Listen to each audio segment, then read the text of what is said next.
이명자 집사 하나님 말씀 봉독하겠습니다.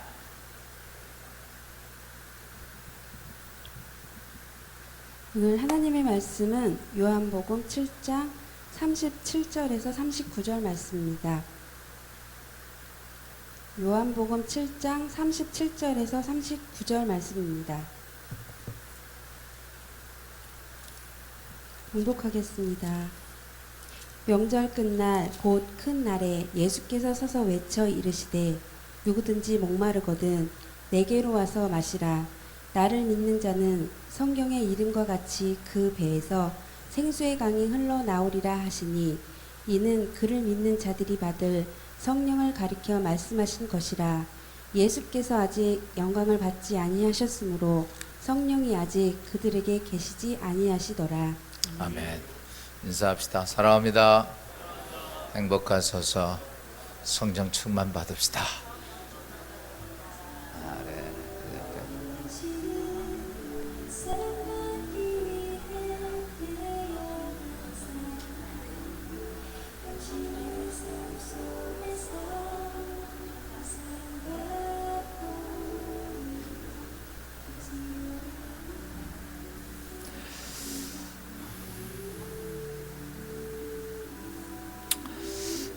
할렐루야.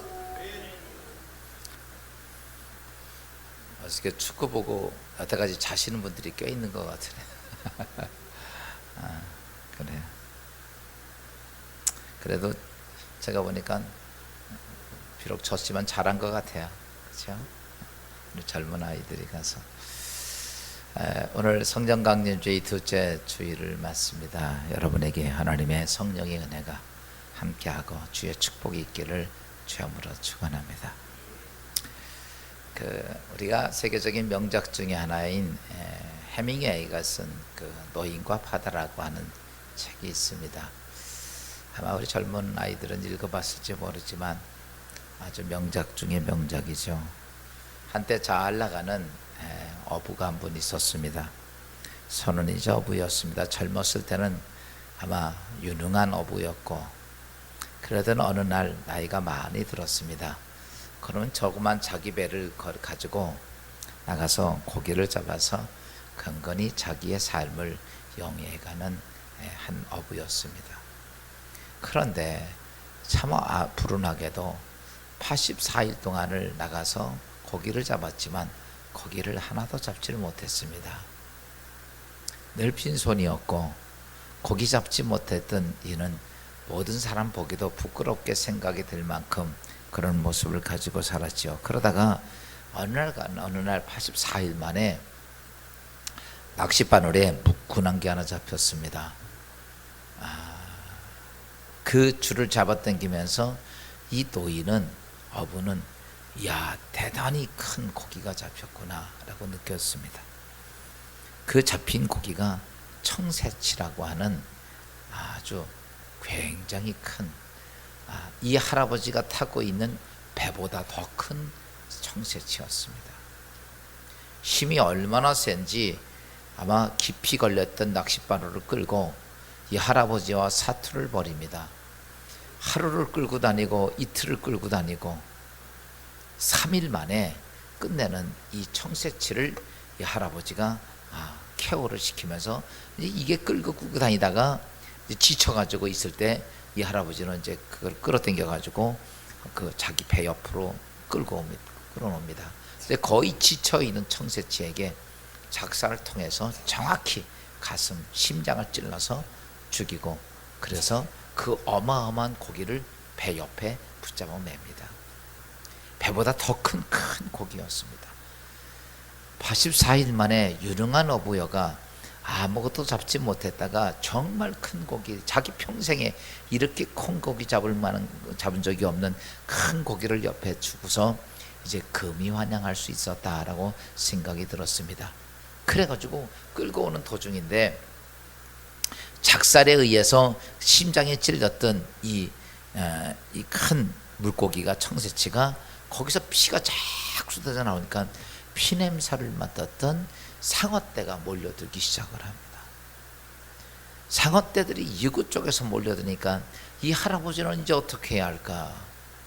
그래서 그는 배 안에 요거마한 칼 하나가 있는 거를 돛에다가, 이 노진 돛에다가 캥 쫙 쪼맵니다. 그리고 그 칼 가지고 청새치를 뜯어먹는 그 상어들과의 혈투를 벌이게 됩니다. 그 칼로 계속 찌르고. 근데 이 상어떼가 한두 마리가 아니고 엄청나게 많은 것들이 몰려들으니까 쉬지도 않고 싸웁니다. 어느 큰 상어에 의해서 끝내는 그 칼이 부러지고 말아요. 이제는 그걸로도 할 수가 없습니다.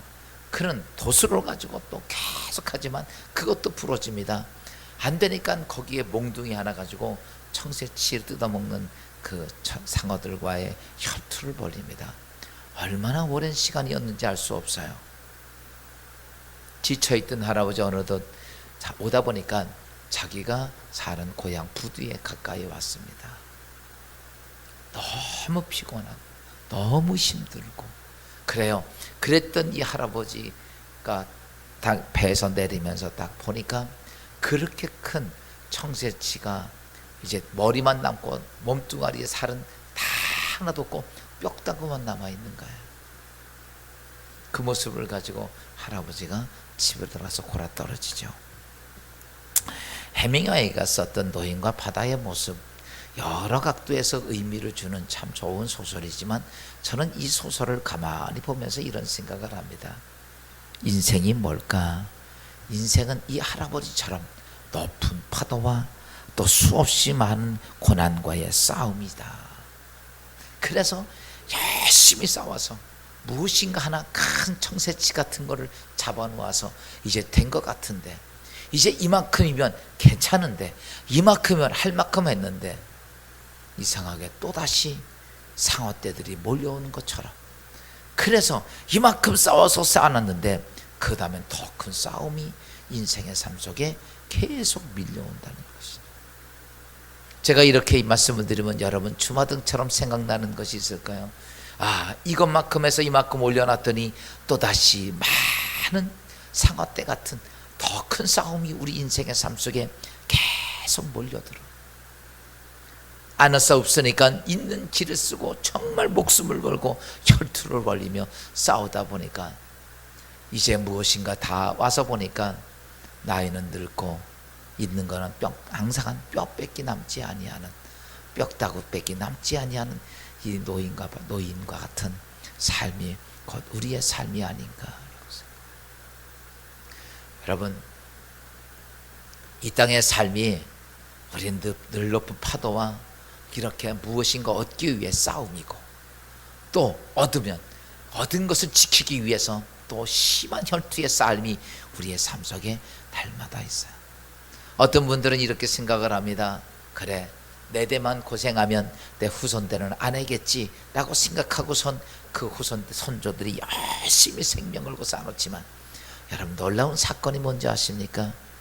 그래도 그 사랑하는 아들, 딸들이 1대 2대 넘어가면 그들도 똑같이 인생의 파도와 싸워야 되고, 만들어진 것을 지키기 위해서 또 혈투를 벌이고 싸워야 한다는 사실입니다. 그렇게 삶이 1대가 아니라 2대, 10대, 100대가 넘어가면서 인생의 삶은, 그 삶에서 벗어날 수 있는 사람이 아무도 없이 인생 평생을 그렇게 늘 싸우며 사는 것이죠. 아마 지금 한 주간 동안 우리는 만들기 위해 싸우시고 있는 걸 지키기 위해 싸우다 오신 여러분 고생 많았습니다. 그런데 도대체 무엇을 위한 싸움일까? 그렇게 열심히 살아왔지만, 그렇게 열심히 싸워왔지만 부둣가에 왔던 이 노인은 아무것도 없는, 항상 뼈다구밖에 없는 이 청새치의 뼈다구만 가지고 왔던 그것처럼 우리의 인생도 혹시나 그런 것들 때문에 얼마나 마음이 상처가 되고 아픈 줄 모릅니다. 그런데 그렇게 인생을 삶은 힘들게 살고 보이지 않는 인생을 살고 있는 우리들에게, 여러분, 하나님은 거룩한 참 기가 막힌 희소식을 하나 전해 주었습니다. 요한복음 10장 10절입니다. 도둑이 오는 것은 도둑질하고 죽이고 멸망시키려는 것뿐이요, 내가 온 것은 양으로 생명을 얻게 하고 더 풍성히 얻게 하려는 것이라. 아멘. 이 땅에 지금 얻기 위해 싸우고 지키기 위해 싸우는 우리를 향해서, 그렇다고 해서 그것이 나에게 남는 것도 아니고 항상 한 뼈밖에 남지 않는 우리의 인생을 향해 하나님은 이렇게 말합니다. 예수 그리스도가 이 땅에 오시는 것은 너희에게 생명을 주고 그 다음에 너희에게 풍성을 얻게 하려 함이라. 여러분, 오늘 우리가 무엇인가 만들어서 내 인생의 삶을 풍요롭게 하고 내 인생의 삶을 만들 것 같지만 또다시 그것은 풍요로움이 아니라 더 큰 전투가 우리의 삶 속에 있다는 것이죠. 우린 종종 이렇게 생각합니다. 요것만큼만 하면 내가 됐어, 내가 이만한 위치에 오면 이만큼이면 됐어. 그렇지만 그 다음에는 놀랍게 더 무서운 싸움이 기다리고 있다는 얘기죠. 그런 우리 인생에게 하나님은 이렇게 말합니다. 예수 그리스도가 이 땅에 오신 이유가 있다면 너희의 삶을 풍성하게 하기 위해서. 예수 믿으면서 여러분의 삶이 생명이 풍성하고 삶이 풍성해지기를 주의 이름으로 축원합니다. 오늘 이렇게 말씀드리면 여기서 아멘일 뿐이지 내 삶은 안 풍성한데. 맞아요, 안 풍성한 줄 알아. 왜 안 풍성할까? 분명히 성경은 하나님께서 이렇게 말합니다. 너에게 영원한 생명을 주고 내 인생을 풍성하게 하겠다고 했는데 왜 내 인생은 안 풍성할까? 예수 그리스도가 이 땅에 오시면서 많은 사람들이 예수님을 따라왔습니다. 왜? 예수님 계신 곳에는 언제나 풍성했어요. 특별히 예수를 따라왔던 제자들의 모습은 예수님을 따라다니면서 그래요. 예수님이 어떤 사람입니까? 학문이 뛰어난 사람도 아니고 가문이 좋은 사람도 아니고 뭐 도에지서 나타난 왕족 족보가 있는 사람도 아니고 나사렛 동네 시골 깡촌에서 목수의 아들이었던 예수를 왜 제자들이 따라왔을까요? 한 가지였습니다. 예수 따라다니면서 한 가지 본 게 있어요. 그들은 그 안에서 인생의 풍성함을 경험했습니다. 놀랍게 예수님 가는 그곳에 놀라운 사건들이, 인생의 죽음 속에서 절망 속에 있던 사람들이 예수 가는 그곳에 생명이 살아나고, 예수 가는 그곳에 병든 자가 일어서고 치유받고, 마음의 상처를 입은 자가 회복이 되고, 악한 병마, 악한 사단의 권세가 떠나가고, 그들의 삶 속에 상상할 수 없는 놀라운 풍성함이 예수의 삶 속에 많이 있었습니다. 저희들은 그것을 보고 예수를 따라오기 시작을 했습니다. 예수만이 아니라 수많은 사람들이 예수 앞에 몰려들기 시작했던 이유는 바로 약속하셨던 생명과 풍성함이 예수 안에 있었기 때문이었습니다. 그랬더니 예수님께서 3일 만에 죽고 부활하시고 승천하시면서 제자들에게 이렇게 말을 합니다. 너희들, 내가 가는데 내가 가지만 너희들이 간데 그냥 있으면 안 되니까 너희들이 이 땅에서 생명과 풍성한 삶을 누리기 위해서 내가 하나님으로부터 보혜사 성령을 보내주도록 너에게 요청을 하겠다. 그러니까 너희가 보혜사 성령이 너에게 오면 너희가 지금 나를 따라다니면서 있었던 하늘의 풍성함을 너희가 느낄 수 있을 거야. 그렇게 얘기해요.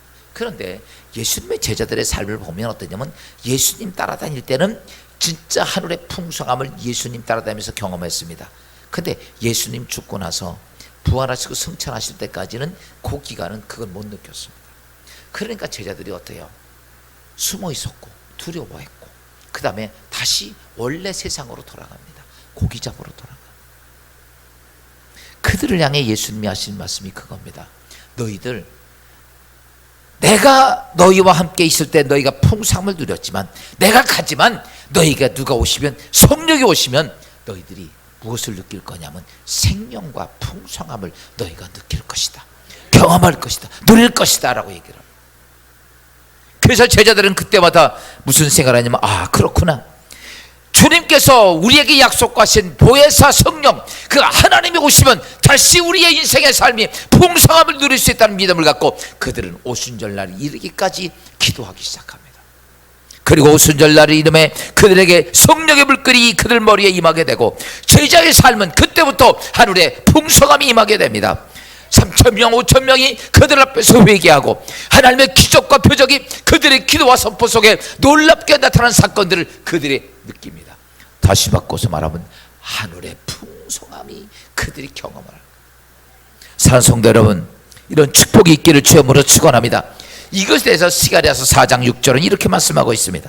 만군의 여호와께서 말씀하시되 이는 힘으로 되지 아니하며 능력으로 되지 아니하고 오직 나의 영으로 되느니라. 너희가 이 땅의 하늘의 풍성한 역사는, 하늘의 풍성한 역사와 생명의 역사는 힘으로도 되지 않고 능으로도 되지 않지만 오직 나의 신으로 되느니라. 하나님으로만 가능하다는 거예요. 여러분, 예수 믿으면 교회 여기 와서 앉아서 예배드리고 기도하고 헌금 가는 게 예수 믿는 게 아닙니다. 예수 믿으면 하늘의 풍성함을 느껴야 되는 거야. 이게 느껴져야 되는 거죠. 요즘 현대인들이 하나님 많이 믿죠. 근데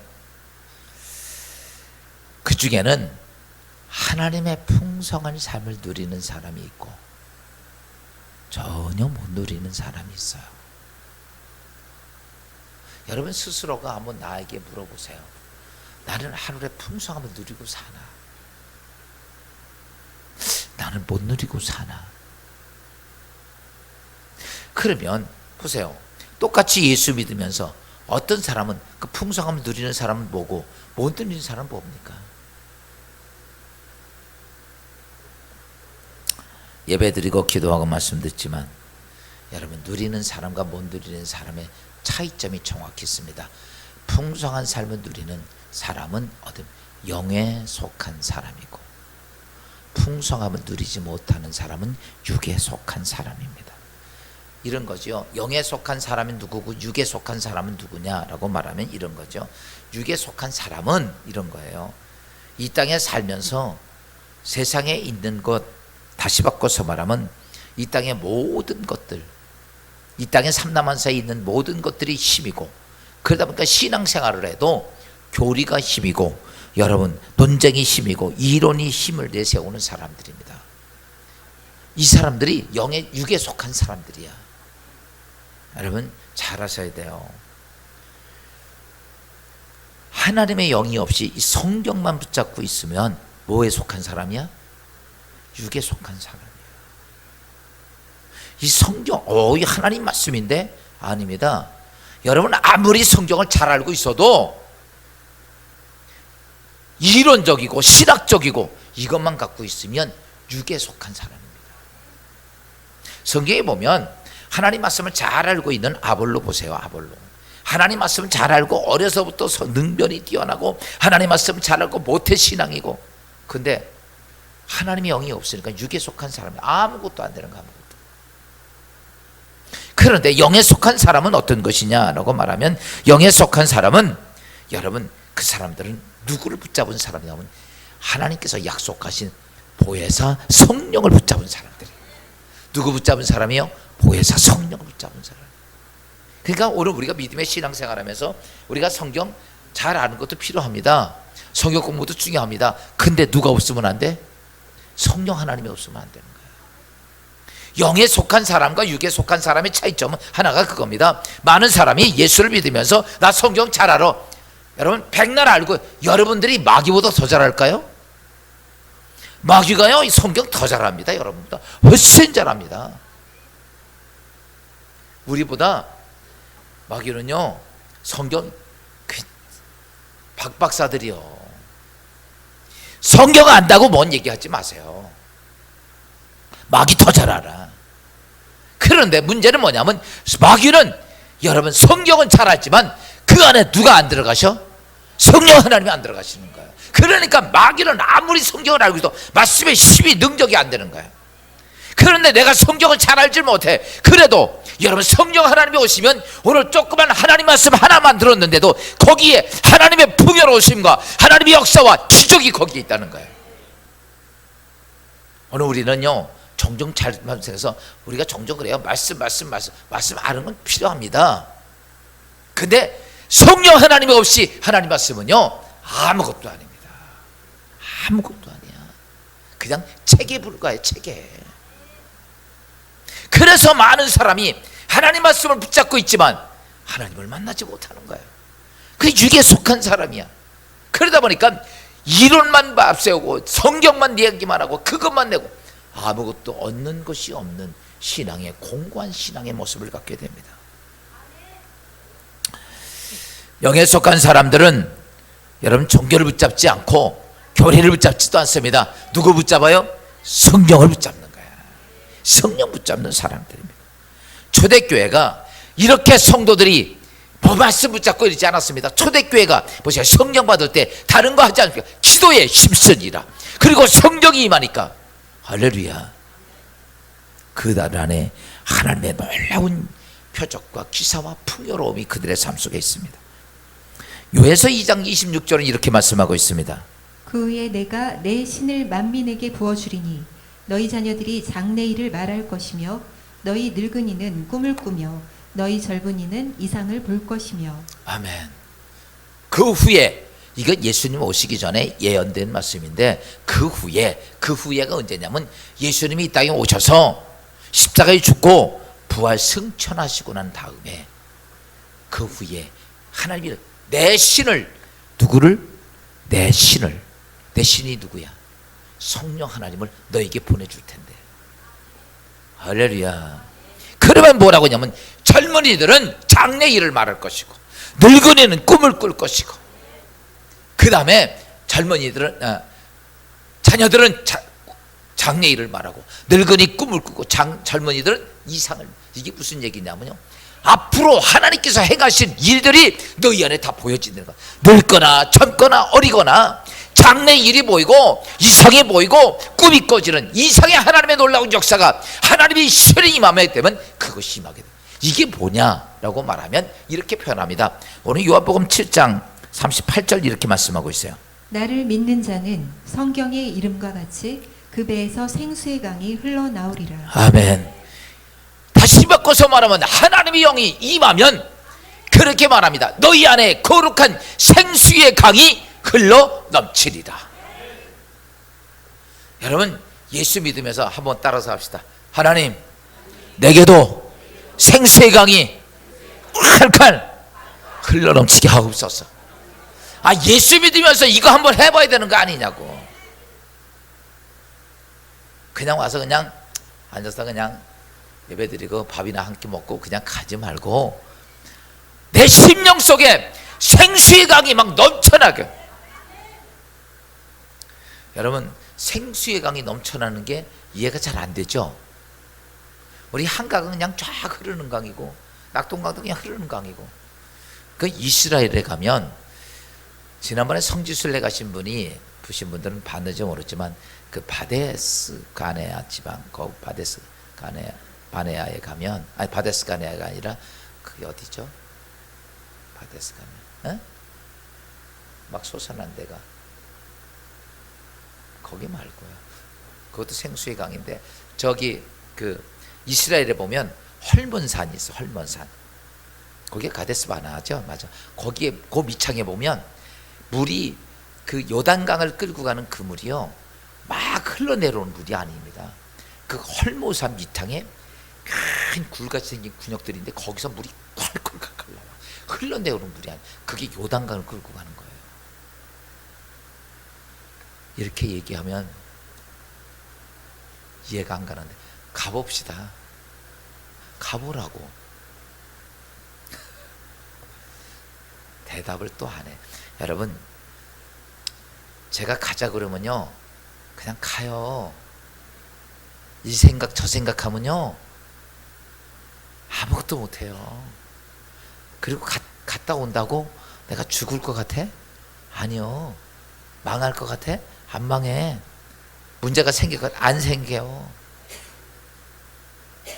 근데요 보면 이 일 때문에 못하고 저 일 때문에 못하고 이 일 때문에, 이 사람은요 죄송하지만 죽을 때까지 그 큰 고기가 뼈다귀 남을 때까지 아무것도 못하고 죽어. 그러니까 다음에 가자 그러면요 할렐루야고 따라와. 아니요, 정말 가서 볼 필요가 있어요. 가서 보면 왜 예수님이 이런 말씀, 오늘 뭐냐, 생수의 강, 거기서요 물 나오는 거 보면 어마어마합니다. 컬컬컬컬 나왔는데 저는 한참 쳐다봤어요. 근데 이게 흐르는 물이 아니라 땅속에서 막 나오는데 그게 강을 이룰 만큼 나와요.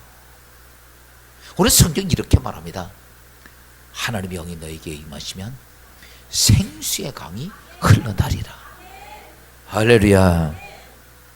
그리스도인들이 이 땅에서 풍요롭게 사는 방법은 딱 하나입니다. 뭐 해야 돼? 성령 충만해야 돼. 풍요로워지기를 원하십니까? 성령 충만하고. 여러분의 가정이 풍만해지려면 어떻게 하고? 성령 충만. 여러분의 이 민족이 성령 충만하고 문제 해결받으려면 어때요? 성령 충만해야 됩니다.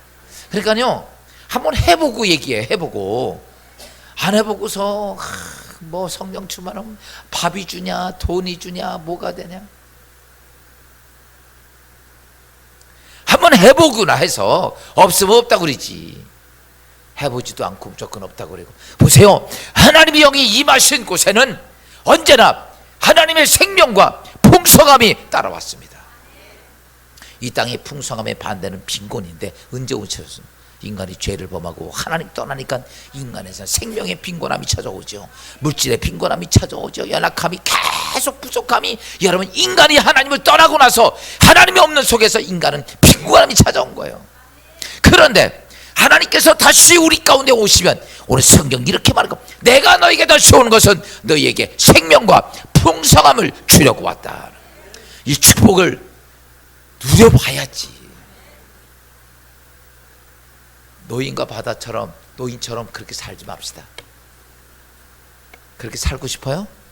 평생 고생하다가 뼈다가 망가지고 들어갈까요? 그러지 말고 풍성한 삶을 누리기 위해선 이제는 방법을 제가 말씀을 드릴게요. 여러분 성령 충만하길 원하시죠?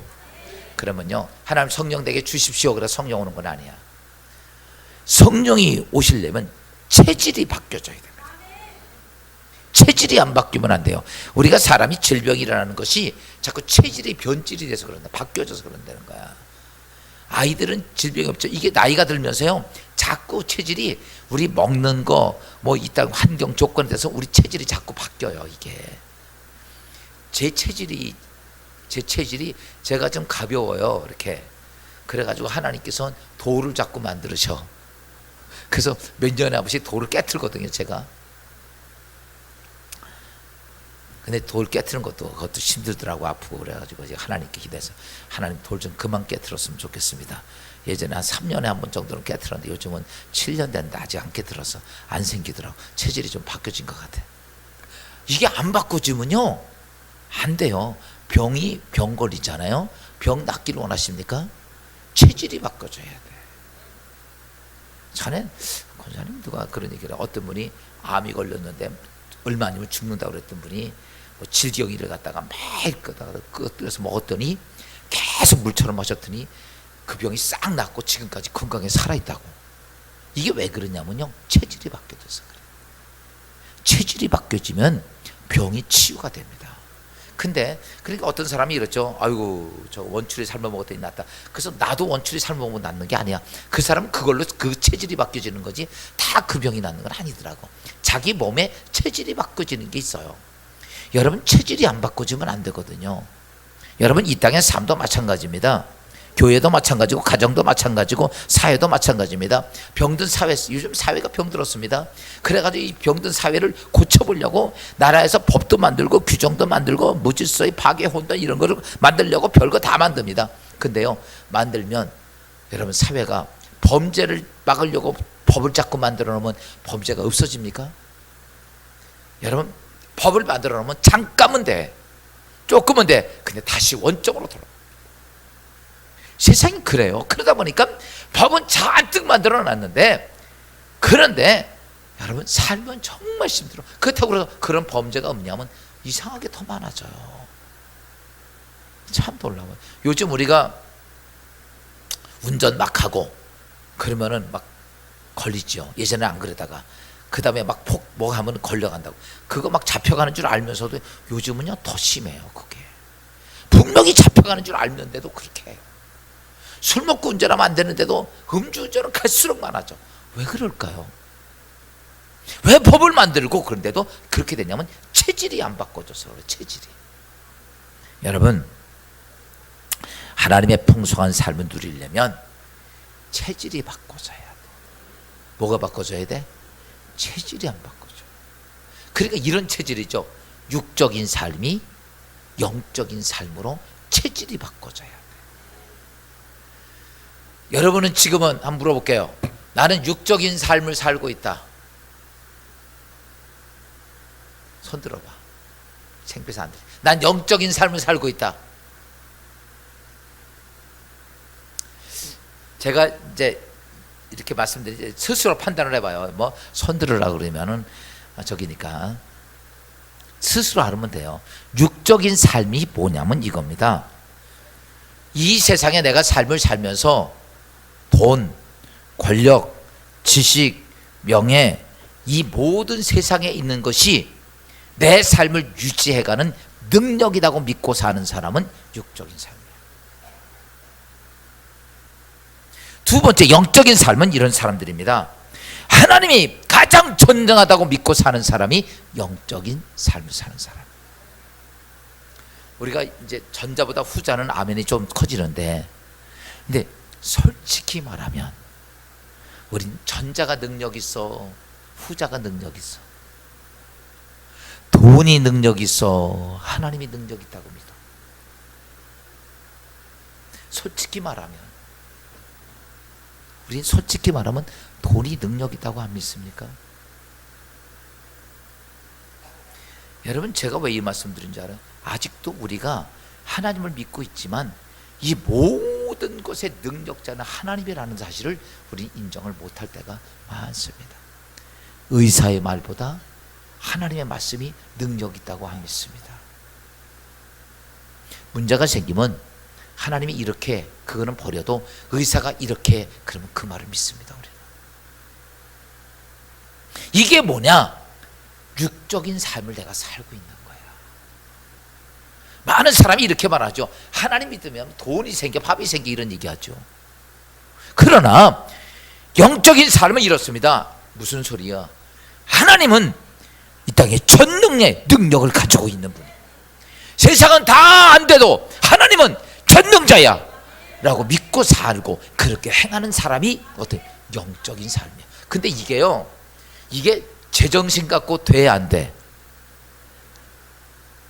여러분, 지금 여러분들 이 표정 보니까 다 제정신이야. 그래서 이거 제정신 갖고 안 되는 거야. 이거는 제정신 갖고 되는 게 아니야. 이거는 어떠냐면 제정신이 아니고 성령이 내 안에 확 들어오셔서 그분이 주인 되줘야만 되는 거야. 그렇지 않으면 절대로 영적인 삶을 살 수가 없습니다. 알고는 있어요. 내가 알아. 하나님 능력이 되는 거. 그래서 아멘도 합니다. 근데 사실 삶에서는 안 돼. 그게 삶에서는 안 돼. 그러니까 육적인 삶을 사니까 우리가 성령이 내 안에 계시다 할지라도 아무것도 하나님의 풍성함을 내가 누리지 못하는 거예요.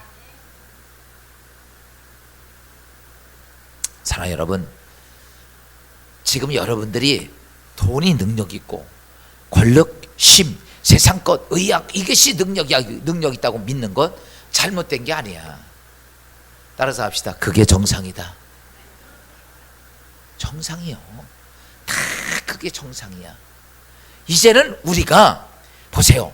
제가 이렇게 말씀합니다. 이제 하나님의 능력을 누리려면 내 육적인 삶을 내려놓고 영적인 하나님의 성령이 내게 들어와야만이 가능하지. 그것이 안 들어오면 안 되는 거야. 제자들이 보세요. 예수님과 그렇게 기적을 보고 따라다니고 경험했어도 하나님의 영이 안 되니까 다 어디로 가? 세상으로 돌아가는 거야.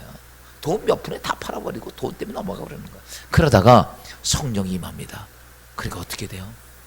성령이 임하니까 어때요? 아닙니다. 세상의 돈이 능력이 아니고 권력도 능력이 아니고 뭐 세상의 재력 능력이 아니고 누가 능력이다? 하나님이 능력이라고 합니다. 그리고 나서 그들은 하나님의 풍요로운 역사를 경험합니다. 그들이 나가서 복음을 전하니까 예수를 죽이려고 했던 3,000명, 5,000명이 자기도 깜짝 놀랄 만큼 가슴을 치며 선생 어떻게 해야 우리가 구원 얻으시죠? 그들이 베드로 죽이려고 그랬던 자들이야. 그들이 가슴을 치고 선생님 어떻게 해야 합니까? 베드로, 요한, 야고보 가는 곳마다 안진뱅이 일어나고요, 죽은 자 살아나고요, 귀신이 떠나가고요, 모든 문제 속에서 하나님의 놀라운 풍요로움의 역사가 그들의 삶 속에 막 넘쳐나기 시작합니다. 언제 그렇게 됩니까? 사랑하는 여러분, 우리 사도 바울을 보면 육적으로는 대단한 사람입니다. 공부 많이 하고 재능 있고, 이 사도 바울도 돈이 힘이고 권력이 힘이고 학문이 힘이라고 믿고 살았던 사람. 그래서 정말 공부 많이 한 사람입니다. 천재입니다. 근데 그가 나중에 하나님을 만나고 나서 이렇게 고백을 합니다. 고린도전서 2장 4절에서 5절입니다. 내 말과 내 전도함이 설득력 있는 지혜의 말로 아니하고 다만 성령의 나타나심과 능력으로 하여 너희 믿음이 사람의 지혜에 있지 아니하고 다만 하나님의 능력이 있게 하려 하였노라. 바울이 그거예요. 바울 말 잘합니다. 언어 뛰어납니다. 사람 설득하는 것 논리 정연하고, 그 다음에 누가 논쟁하는 건 기가 막힌 사람입니다. 그 따라갈 사람이 없어요. 그런데 내가 예수 믿는 사람 하나를 복음을 전하는데 그가 그런 지혜와 그런 능력을 가지고 하는 것이 아니에요. 여러분, 이 땅에 말은요 답이 없어요. 한번 물어볼게요. 닭이 먼저요, 알이 먼저요? 닭이 먼저요, 알이 먼저요? 닭이 먼저요? 닭은 어디서 나왔는데? 알에서 나왔잖아. 그리고 싸워봐야 답이 없어. 이 땅에요 모든 게 다 그래. 특별히 하나님의 역사에 대해서 얘기하면요 답이 없어요. 그러니까 바울이 그걸 아는 거야. 답이 없어.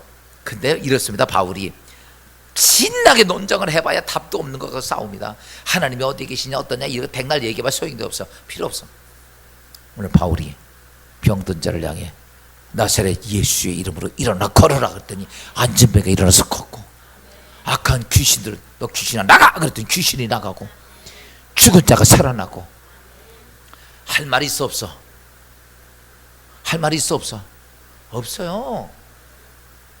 뭐 그거 가지고 뭐 하나님이 있니 없니 어디 계시니 이거 얘기할 거 있어 없어요? 우리가 백날 하나님이 있다고 떠들어봐야 그 사람들이 뭐가 하나님이 있어 보이지도 않는데, 그런데 그들 앞에 하나님의 풍요로운 역사의 말씀 하나의 선포가, 여러분 그 안에 거대한 하나님의 살아계심이 보여진다면 여러분 거기에 무슨 말이 필요? 그럼 바울이 이런 거죠. 내가 아무리 설득해야 소용없다. 오늘 내가 기도하고 하나님 선포 안 하는 거 끝난다는 거야. 성령의 나타나신 능력으로 다시 바꿔서 말하면 하나님 영이 내 심령 속에 있어서 내가 선포되는 속에 하나님의 어디한 역사가 있는 걸 통해서, 할렐루야. 여러분 우리가 4차원의 하나님을 무엇으로 설명할까요? 그냥 없어요. 사랑하는 여러분, 성령이 충만해지며 하나님이 그 안에서 거대한 역사를 행하십니다. 그러니까요 100마디 말한 것도 필요 없고 다 필요 없어. 그냥 이거요, 하나님의 영만 충만하면 돼. 할렐루야. 뭐 하시면 돼요? 성령 충만하면 되는 거예요. 여러분 오늘 우리의 삶에 성령 충만하기를 원하십니까? 그러면 내 체질이 바꿔져야 돼. 체질이. 그게 뭐냐면 내가 이제부터는 세상적인 방법을 가지고 이게 능력이 아니다. 능력은 누구다? 하나님이시다. 성령이 능력이다. 그러니까 이런 사람들이 이래요. 다 안 된다고 그러는데 혼자 믿고 가요. 왜? 하나님이 능력이니까. 죽음의 길인데도 아멘 하고 그 길을 갑니다. 왜? 하나님이 능력이니까. 근데 그 안에 그들은 어때요? 사람들이 깜짝 놀랄 만한 하나님의 역사가 그들의 삶 속에 있어지는.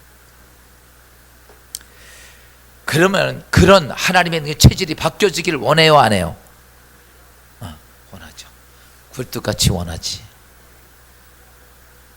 한번 예수 믿는데 이렇게 살아보고 싶은 생각 없어요? 아니 그냥 교회 와서 그냥 목사님 설교나 듣다가 나는 그냥 이대로 좋사오니 그냥 나 건드리지 마. 이러고 살래? 아니면 살아계신 하나님을 정말 내 삶 속에서 느끼고 경험하고 만들어가며 살죠. 저는 지뢰기둥교 교인들이 여기 와서 그냥 이렇게 왔다 가는 거 별로 원하지 않아요. 좀 왔으면요 뭔가 하고 살아야 돼. 한번 좀 물어볼게요. 제가 일 잘 저질러요, 안 저질러요? 또 일 저질러도 대충 저질러, 큰일 저질러. 그래서 여러분들이 이런 생각 들죠. 아이고 내가 오목사 만난 게 진짜 잘못했지. 근데요 제가 지금 솔직하게 제가 심령 내 가슴속 깊이 있는 걸 얘기해 드릴게요. 제가 일을 왜 저지르냐면요 사실은 성령이 내게 말씀하셔 일 저지르는 건 별로 없어요. 제가요 일 저지를 때가 언제냐면 앞으로도 마찬가지입니다. 제가 어떤 일을 큰 일을 하자고 딱 내놓으면요 여러분이 그때 담임 목사 오세환 목사를 이해를 좀 해줘야 돼. 왜 그러냐면 이걸 들으세요. 제가 일을 저지를 때 믿음이 막 좋고 막 할렐루야 막 뜨겁고 이럴 때 일하는 거 아니에요. 저도 믿음의 신앙생활하고 목회를 하다 보면 이게 가다가 슬럼프 빠질 때도 많아. 진짜요. 슬럼프 빠지면요 여러분 얼굴 볼지도 않고 도망가고 싶어. 그리고요 다시 막 기도도 하기 싫고 막 그 슬럼프에 막 빠지면요 정말 죽겠어요. 어떻게 할 수가 없어. 그러면 기도도 그렇게 하면 기도도 안 되죠. 성경 봐도 아무것도 안 되죠. 정말 내 스스로가 어떻게 할 수가 없어. 그럴 때 나 좀 건져줘야 되는데 제가요 그렇게 빠지면요 여기서 빠져나오는 일을 그걸로 하는 거야. 그때는요 내 몸이 내가 어떻게 감당할 수 없는 일을 확 저지르는 거야. 그리고 내가 그 속에 푹 빠져 불을 확 저지르고 불 속에 확 뛰어들어가. 그러면 죽겠어 안 죽겠어 들어가자마자 난 후회하기 시작합니다. 미쳤지 내가 왜 이랬지 내가 미쳤지 알만들 했는데 이게 막 생겨. 근데 여러분 물속에 딱 뛰어들어가서 가만히 있으면 죽잖아. 어떻게 해야 돼? 살려고 발버둥을 치는 거야. 솔직하게 말하면. 그러면서 그때 저도 그래요. 편하면 잘 기도 안 되더라고. 진짜 내가 죽을 일이 안 생기면 그렇게 절절한 기도가 안 나오더라. 거기에 들어가면 살아오려고. 여러분도 제가 어떤 일을 하면 그냥 있는 거죠. 나 거의 못 잡니다. 한 달이고 두 달이 되고 그때는요 온통 내 생각이 뭐만 하나님 외에는 아무것도 안 잡혀. 마지막에 가면 갈수록요 여러분 우리가 어려운 일 닥으면 이러죠. 하나님 살려주세요 이런 기도하죠. 여러분 보통 있을 때 문제 있을 때 하나님 살려주세요가 아니고 내가 죽음 앞에 있을 때 하나님 살려주세요 그 말과 보통 하나님 살려주세요 말이 같지 않습니다. 제가 오늘 아침에 이 설교를 했더니 여러분 우리 좀 고남주 집사를 위해서 좀 기도 좀 해주세요. 고남주 집사가 지금 담관 암인데 병원에서는 손을 댈 수가 없다고 그래요. 근데 지금 항암 치료를 억지로 해요. 이제 뭐 50도 안 됐는데 우리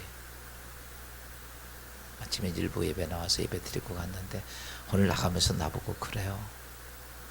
목사님 내가 은혜 받은 거 하나가 있네요. 목사님 죽음 앞에서 하나님 살려주세요 그 말이 진짜 이해가 돼요. 내가 그러니까 오늘 죽음 앞에서 젊은 아직도 50이 안 된 내 주님 앞에서 마지막 생명이 끝나야 할 때 하나님 살려주세요 이 말이 예전에 내가 평상시에 했던 살려주세요 하고는 전혀 느낌이 틀립니다. 내가 목사님 그 말 이해가 돼요. 큰 일을 벌려놓고 진짜 아무것도 안 될 때 나는 하나님 앞에 홀로 엎드려서 할 수 있는 게 하나님 나 좀 살려주세요. 그 말 한마디의 기도가 어떤지 알아요? 저는 그 말 한마디의 기도가 목숨을 내거는 기도입니다. 하나님 외에 아무것도 안 보여. 아무것도 안 보여. 오직 하나님 외에 보이는 게 없어. 그리고 난 그 하나님 앞에 무엇을 많은 기도도 아니야. 하나님 나 당신 손 놓으면 나 죽습니다. 나 당신 손 놓으면 죽습니다. 저는 제가 그 속에서 하나님하고 몸부림치는 시간을 많이 가져. 정말 간절히 기도가 뭔가, 여러분, 하나님 외에 아무것도 생각이 안 나요. 하나님 외에 아무것도 생각이 안 나. 당신이 손 놓으면 난 끝입니다. 여러분, 그런 기도 해봤어요? 죽음 앞에서 난 하나님 아니면 끝납니다. 이런 순간의 기도는 여러분, 하나님하고 나와 뚝 관계가 열리더라고. 그리면 하나님께서 역사를 행하셔. 그때 행하는 역사가 느끼지 못했던 거대한 하나님 역사가 그분이 오셔서 일을 행하시더라고요. 그리고 날 때 저는 느끼는 게 있어요. 아, 그렇구나. 수렁텅이에 깊이 빠지며 내가 깊이 흔들려갈 때 다시 그때 하나님 만나고 다시 칵 올라가는 거룩한 믿음으로 한 단계 올라서는 것을 내가 경험하게. 여러분, 제가 어떤 일을 하기 위해서 일 저지르는 거 아니야. 저도 안 하고 싶어. 왜? 할 수 없는 일을 해야 되니까. 그때마다 뭔지 아십니까? 저는 제가 하나님의 종으로서 가야 할 길이 그 길이니까, 내가 흔들리고 내가 바로 쓰지 못하고 내가 믿음 안에 하나님을 쓰지 못했는데 내가 여러분을 어디로 끌고 가겠어? 그때마다 하나님 앞에 그렇게 기도하는 거예요. 아무것도 있지 않게 아무것도 없는데 오직 내가 하나님만 바라보나이다. 할렐루야. 앞으로 목사님이 어떤 일을 하면, 제가 하면, 아, 목사님이 다시 한번 영적인 상승을 위해서 저렇게 하시는구나. 뒤에서 헐뜯지 말고 위에서 좀 기도해요. 우리 목사님 또 일 저질렀네, 그러지 말고. 아니에요. 그렇지 않고 내가 살 수가 없어. 하나님을 만나지 않고 내가 어떻게 여러분을 인도해 갈 수 있겠어? 그러면 그렇게 하기 위해서라면 한 가지가 있습니다. 여러분, 따라서 합시다. 성령 능력에 욕심을 내라. 아멘. 욕심이 좋은 거예요, 나쁜 거예요? 욕심, 자, 그러면 아주 나쁜 것처럼 보여요. 그런데요, 여러분 잘요. 돈 욕심 내면, 돈에 욕심이 많으면 돈 벌어 안 벌어요? 이 사람 돈 봅니다. 공부에 욕심이 있는 애는 공부 잘해요. 다시 바꾸면서 욕심이라는 것이 나쁜 게 아니라, 욕심이 뭐냐면 내가 소유하고 싶은 불타는 마음이 욕심이야. 내가 소유하고 싶어, 저것만큼은 갖고 싶어서 그게 불이 막 나는 거예요. 불이 막 나는 거. 그게 뭐야? 그게 욕심이에요. 그러니까 나쁜 곳에다가 욕심이 많은 게 아니라, 여러분, 하나님의 성령의 욕심을 가지라는 거야. 내가 성령을 받고 싶은 욕심이 내 안에 충만해서 그게 불타오르는 게, 그게 바로 욕심이야. 여러분, 돈의 욕심을 가진 자는 돈 법니다. 성령, 하나님께 욕심을 갖고 있는 사람은 성령 받아. 그 사람이 성령을 경험하는 거예요. 여러분, 성령의 능력으로 새롭게 여러분의 삶에, 인생의 삶이 생명과 풍성한 삶을 누리기를 원하시면, 할렐루야. 그러니까 사람들이 볼 때, 와, 진짜 저분 진짜 대단해, 이런 얘기 나오려면 뭐 해야 돼? 성령 충만해야 돼. 그럼 뭐 해야 돼? 욕심이 있어야 돼. 그래도 내가 우리 교회에서 제일 욕심 있는 게 이한옥 권사야. 나 칭찬하지. 저렇게 아멘 하잖아. 여태까지 내가 27년 동안 아멘을 강요해도 절대 안 해, 인간들이. 그래요. 이한옥 권사는 그냥 아무 데나 아멘해, 아무 데나. 저는 이게 뭐냐면 욕심이에요, 욕심. 내가 가져야겠다, 내가 하나님의 성령을 담아야겠다고 하는 욕심이 있어야 되는 거예요. 여러분, 내가 누구를 짝사랑한다고 해봅시다. 그 사람 갖고 싶은 욕망이 불이 났나? 나죠. 그게 욕심이야. 성령이 내 안에서, 그래, 하나님의 영이 내 안에서 갖고 싶은 욕망이 있으면, 욕심이 있으면 그 사람이 성령 충만 받습니다. 정리해보면요, 성령 충만을 잘 알으셔야 돼. 성령이 내게 임하시면 하나님의 영이 어떻게 하시냐면, 첫째는요, 여러분, 앞에 미래의 목적이 보입니다. 여러분, 앞으로 가려면요, 어떻게 해요? 인생을 살면서 가장 미련 맞은 사람이 과거를 붙잡고 과거 쳐다보고 가는 사람들이야. 여러분 앞으로 나가려면요 이렇게 해야 됩니다. 한 발을 딱 대들려면 뒷발은 그냥 뛰어야 돼. 뒷발 딱 붙이고 있으면요 앞으로 아무리 앞발을 내밀어도 한 발자국도 못 가요. 앞으로 가려면 뒷발 과감하게 뛰어버려야 돼. 뒷발에 금송아지가 있어도 끊어내고 다 끊고 가야 되는 거예요. 그 사람이 앞가는 현재를 보고 갑니까? 앞이 안 보니까 어디로 가는지를 모르고 살아. 그냥 그날.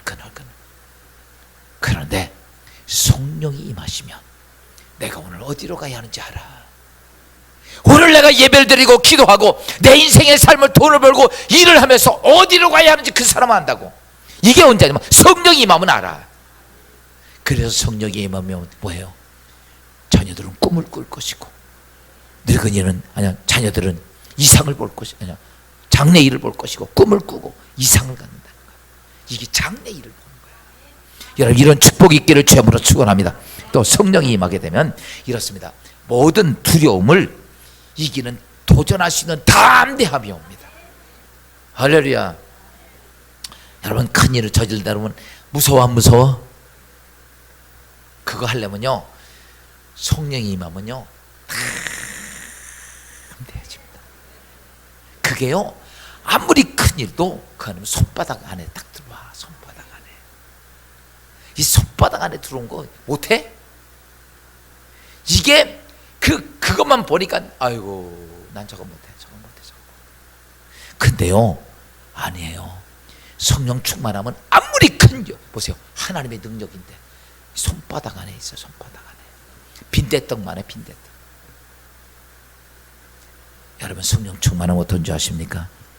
두려움 앞에서 담대하게 도전할 수 있는 하나님의 사람들 보세요. 다 그 안에서 엄청난 하나님의 역사에 도전해 갑니다. 세 번째로는요 성령이 우리 가운데 임하면 삶이 기쁘고 평안하고 그 다음에 감사하고 간증거리가 수없이 나와.